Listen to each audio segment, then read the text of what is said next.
Jay, all I do is cry and write letters to you. So much of my trauma and pain cannot be fixed in therapy because only facing you and telling you how you made me feel the last 4.5 years and hearing what you have to say. Usually, when someone is hurt, they confront it, and when they express to someone that they are hurt by what they said or did, they usually get an apology or explanation or clear up misunderstandings, and they feel better. Well, for 4.5 years, I have carried this awful pain that is also sadness, discouragement, despair, depression, rejection, agony, biological suffering from maternal separation, feeling excluded, judged, discriminated against, slandered, disrespected, betrayed by you I thought was my friend, mocked, ignored, unloved, unwanted. I have felt like you would prefer I die because you don't want to deal with me and you think kids are better off without me. My perspective of us before Karen, we got along, respected and honestly communicated, and were good role models. You know, I cared about you, and I was happy to make your life easier. I got sick because of high levels of stress I warned you about. I was a victim, and what happened as a result, I made the best of it, and I took what I learned and used it for good. I was your friend, and when you said my brother said I should go move out instead of you when we split up, I did that for you because I didn't want to make life harder for you. And I came and cared for our kids while you were at work until you told me you had it covered at home. You and the kids would be okay for me to get better. That never was a thought I got on my own. But I was not well, and so I took you up on it and got worse before I got better. And in that time, God was training me for my future purpose that a few years before I told you about. After a few months, I felt ready to go to the house. Never one time during my time away did you tell me my kids were asking for me and crying for me, like my mom recently told me. When Charlie was living there, I was coming around, and when you told me you didn't like her anymore, I told you to do the right thing. I had your back. I was well enough to come back. You were okay with deceiving her into, you were okay with deceiving her because you needed her. She was a meth head, and our roles could have easily been reversed. And you seem to judge me so harshly. If you don't see that your attitude toward me changed and you started treating me different when Karen came in your life, please see how I do. If you had issues with me before her, you did not show it. You said you know I love you before, when we were leaving the courthouse when we divorced, because I again did what was better for you and not what would have been better for me. You saw that I was always learning and growing and becoming a better person. You know I was genuine, and you respected me and appreciated me and praised me. You kept treating me worse and making me feel like you thought I was despised by you. Then Mike dies, and you believed lies without even trying to make sure. A year before, when Mike went to prison, you came home from work, came down to the Batcave, and comforted me. That was special. All I keep thinking is if our roles were reversed, no matter how I felt about you, I would have recognized an opportunity to make a difference. I would have defended the weak and helpless. I would have listened to you and defended you and fought for you because our kids needed me to, and you had no one else to. Jay, you never even knew for sure. You chose not to believe me and comfort me or confront me. And I could have proven CPS lied with the police report. If I was with Mike, he would not have died. To this day, even Jana remembers that night I was with her and Mike was being a jerk. And I was drug tested and there was no heroin in my system. So for a second, just assume I was telling the truth. Be open to the possibility that I was, for 5 months, home every day and night, and I remember vividly because I couldn't even do one night a week at Mike's mom's. The few months me and the girls lived at Mike's and we came home daily to see the boys. Why would you make everyone think I abandoned you and left you and the kids as if you didn't tell me you had it covered? My mom and brother think I'm a piece of shit because of you. You act like I deserved to get sick or like I chose it and was happy about it. I know now that God was teaching, prepping, equipping, and strengthening me, and I felt horrible about losing that time with our kids. And when I was finally back, I was making it up to them, and I promised them I would never leave them again because I could see how they still seemed to worry. I never thought I would be forced to leave, especially not like that. It was traumatic for me to find Mike dead and try to revive him, but to not be allowed with my kids and you not even let me talk to them, and you and Karen treat me like shit with no explanation. Even if I did do it with Mike, no one deserves to be treated like that during a tragedy. No compassion, no support, no help. Can you see how hurtful? And for our kids to see you turn your back on me, offer no help, you never even tried to talk to me or offer sympathies or help. How can you not think that affected our kids? And Jay, I was the best mom to them. I was always there. I was an exceptional mom and person, and you know it.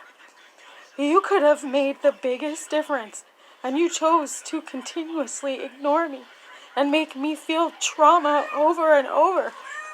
You listened to me beg you to let me be there for my kids, and you refused to give me a chance. Ignored my progress and encouraged our kids, like especially Javin, away from me. Do you have a clue what they feel inside, but they're afraid to tell you? Because you made it clear you don't like me, so of course no one feels comfortable talking happily about someone to someone they know don't like the person.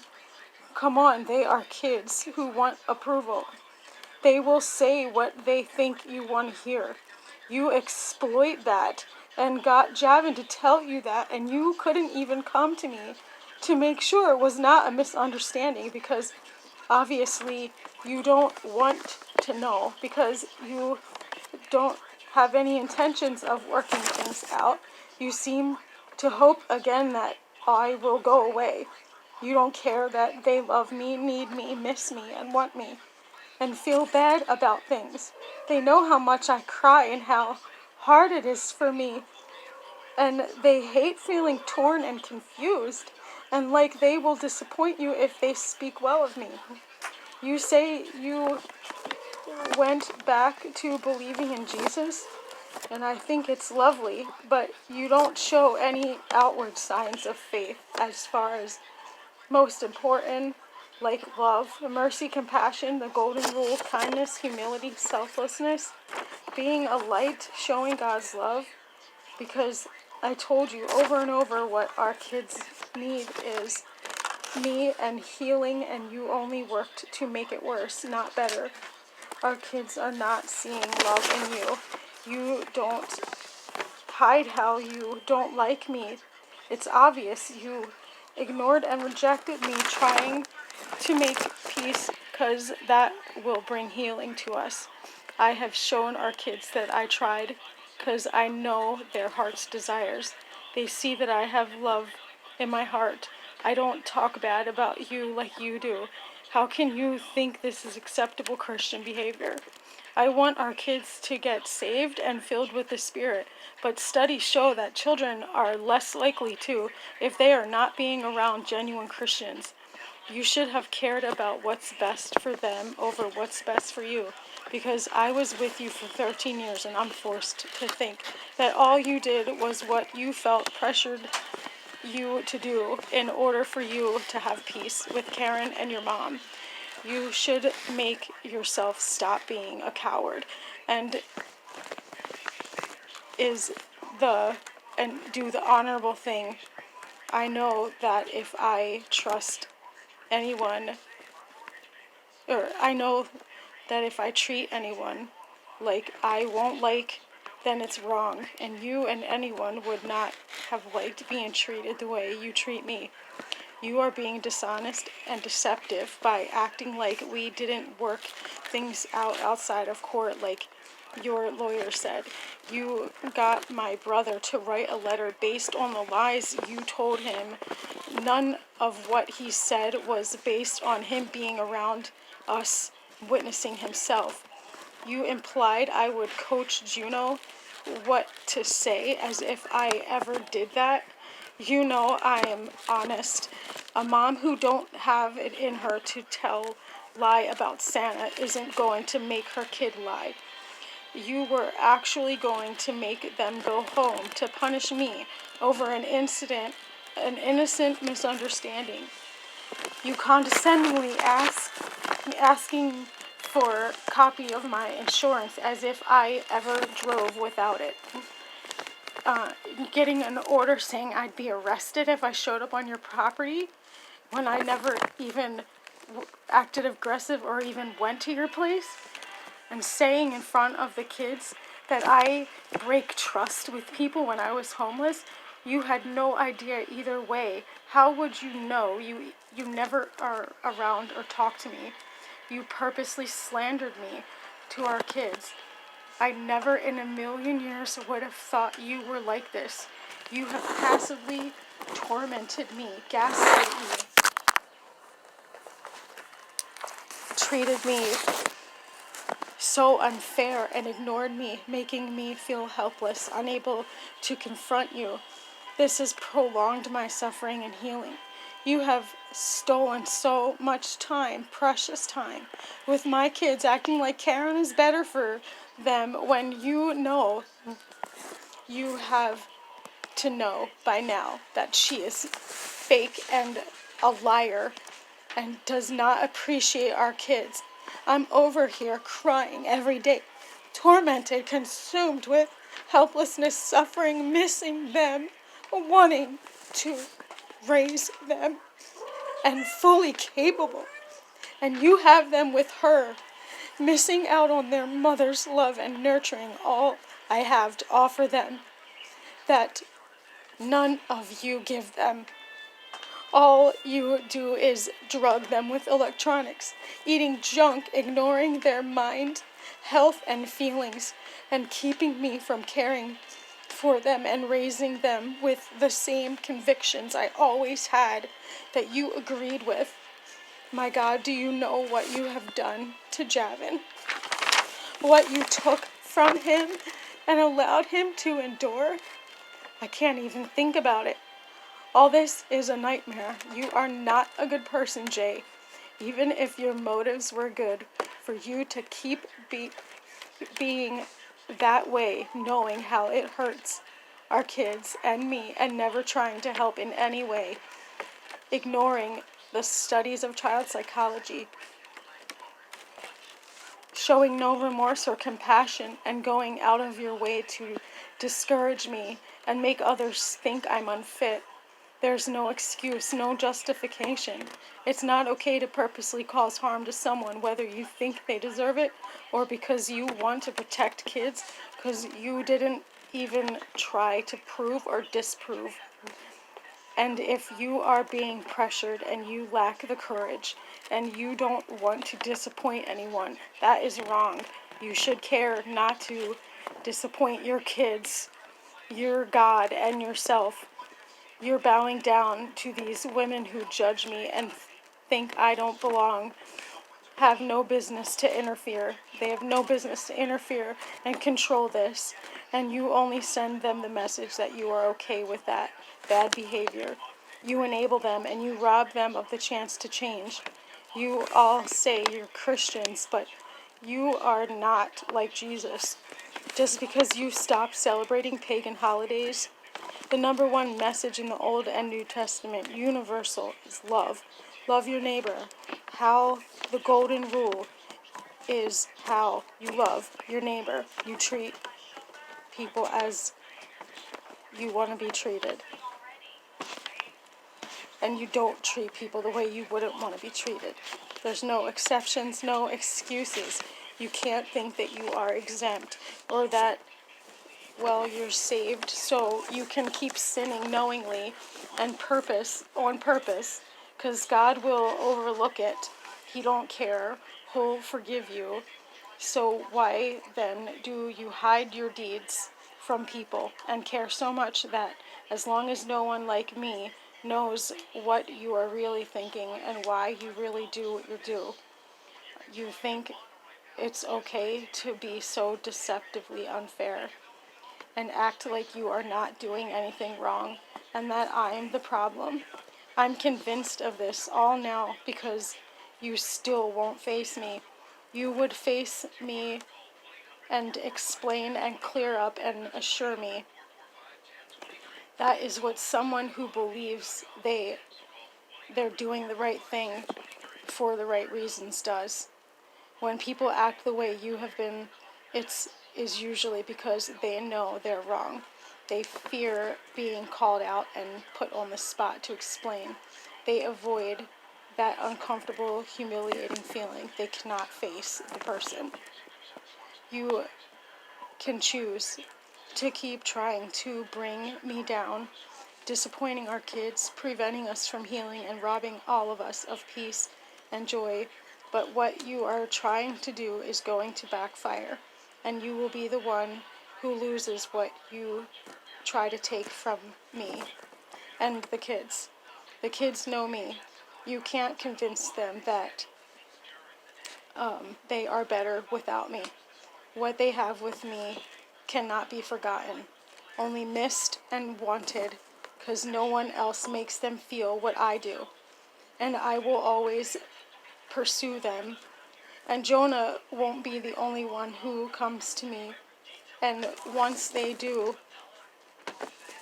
and can't be forced to leave, you will realize that all you accomplished was making a noticeable distinction between us.